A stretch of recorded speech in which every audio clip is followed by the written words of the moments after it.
ಒಳ್ಳೆಯ ಸಮಯ ಬರುವಾಗ ಕೆಟ್ಟ ದಿನಗಳ ಕಾವು ಹೆಚ್ಚಾಗಿ ಕಾಣುತ್ತೆ. ವಿಪರೀತ ಪರೀಕ್ಷೆಗಳು ಉದ್ಭವಿಸುತ್ತೆ. ಕೊನೆಗೂ ನಿರೀಕ್ಷೆಗೂ ಮೀರಿದ ಸುಖವನ್ನು ಅದು ತಂದುಕೊಡುತ್ತೆ. ನಾವು ಧರಿಸುವ ವಸ್ತ್ರದ ಬಗ್ಗೆ ತುಂಬ ಕಾಳಜಿ ವಹಿಸುತ್ತೇವೆ. ಯಾವ ವಸ್ತ್ರ ಧರಿಸಿದರೆ ಸುಂದರವಾಗಿ ಕಾಣುತ್ತೇವೆ ಎಂದು ಯೋಚನೆ ಮಾಡುತ್ತೇವೆ. ಆದರೆ ನಾವು ಯಾವ ಕಾರ್ಯ ಮಾಡಿದರೆ ಭಗವಂತನ ಪ್ರೀತಿಗೆ ಪಾತ್ರರಾಗುತ್ತೇವೆ ಎಂದು ಯಾರೂ ಯೋಚಿಸುವುದಿಲ್ಲ. ಒಬ್ಬರ ಕಷ್ಟಕ್ಕೆ ನೀನಾದರೆ ನಿನ್ನ ಕಷ್ಟಕ್ಕೆ ಆ ದೇವರು ಯಾರನ್ನಾದರೂ ಸೃಷ್ಟಿ ಮಾಡಿರುತ್ತಾನೆ. ಇಂದು ನೀನು ಏನನ್ನು ಕಳೆದುಕೊಂಡಿರುವೆಯೋ ನಾಳೆ ಅದಕ್ಕಿಂತ ಶ್ರೇಷ್ಠವಾಗಿರುವುದನ್ನೇ ಪಡೆಯುವೆ. ತಾಳ್ಮೆಯಿಂದಿರು. ಯಾರಿಗಾದರೂ ಏನಾದರೂ ಕೊಡಬೇಕು ಅಂತ ನಿಮಗೆ ಅನಿಸಿದರೆ ಅವರಿಗೆ ಅದರ ಬೆಲೆ ಗೊತ್ತಿದ್ದರೆ ಮಾತ್ರ ಕೊಡಿ. ಅದನ್ನು ಉಳಿಸಿಕೊಳ್ಳುವ ರೀತಿ ಅವರಿಗೆ ಗೊತ್ತಿರಬೇಕು. ಇಲ್ಲವಾದರೆ ನೀವು ಕೊಟ್ಟ ವಸ್ತುವಿಗೆ ಬೆಲೆ ಇಲ್ಲವಾದೀತು. ತಿಳಿದು ಬದುಕು. ಸಹನೆಯು ನಿನ್ನದಾದರೆ ಸಕಲವು ನಿನ್ನದೇ. ವಿನಯವು ನಿನ್ನದಾದರೆ ವಿಜಯವು ನಿನ್ನದೇ. ದೇವರು ನಿನಗೆ ಕಷ್ಟಗಳನ್ನು ಕೊಡುವುದು ನಿನಗೆ ನೋವು ಕೊಡುವುದಕ್ಕೆ ಅಲ್ಲ. ಎಷ್ಟು ಜನ ನಿನ್ನ ಜೊತೆ ನಿಯತ್ತಾಗಿ ಇದ್ದಾರೆ, ಎಷ್ಟು ಜನ ನಟಿಸುತ್ತಾ ಇದ್ದಾರೆ ಎಂದು ನಿನಗೆ ತಿಳಿಸುವುದಕ್ಕೆ.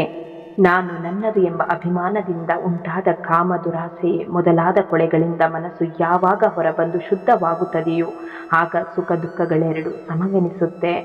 ಪ್ರಾರ್ಥನೆ ಮತ್ತು ನಂಬಿಕೆ ಎರಡು ಕಣ್ಣಿಗೆ ಕಾಣದೇ ಇರಬಹುದು, ಆದರೆ ಅಸಾಧ್ಯವಾದದ್ದನ್ನು ಸಾಧ್ಯವಾಗಿಸುವ ಶಕ್ತಿ ಎರಡಕ್ಕೂ ಇದೆ. ಕೆಲವೊಮ್ಮೆ ಪರಿಸ್ಥಿತಿಗೆ ತಕ್ಕಂತೆ ನಿಮಗೆ ಮಾತನಾಡಲು ಆಗದಿದ್ದರೆ ಒಂದು ಕಿರುನಗೆ ಬೀರಿ ಸುಮ್ಮನಾಗಿ ಬಿಡಿ. ಒಂದೊಂದು ಸಲ ನಾವು ಮಾತನಾಡುವ ಮಾತುಗಳು ಗೋಚರವಾಗಬಹುದು, ಆದರೆ ನಗು ಎಂಬುವುದು ಯಾವಾಗಲೂ ಕೆಲಸ ಮಾಡುತ್ತೆ. ನಿಜವಾದ ಪ್ರೇಮಿ ನಿಮ್ಮ ಬಗ್ಗೆ ಕೆಟ್ಟದಾಗಿ ಮಾತನಾಡಬಹುದು ಮತ್ತು ನಿಮಗೆ ಕೆಟ್ಟದ್ದನ್ನು ಮಾಡಲು ಸಾಧ್ಯವಿಲ್ಲ. ಯಾಕೆಂದರೆ ಅವನು ತನ್ನ ಕೋಪದಲ್ಲಿಯೂ ನಿಮ್ಮ ಬಗ್ಗೆಯೇ ಚಿಂತಿಸುತ್ತಿರುತ್ತಾನೆ.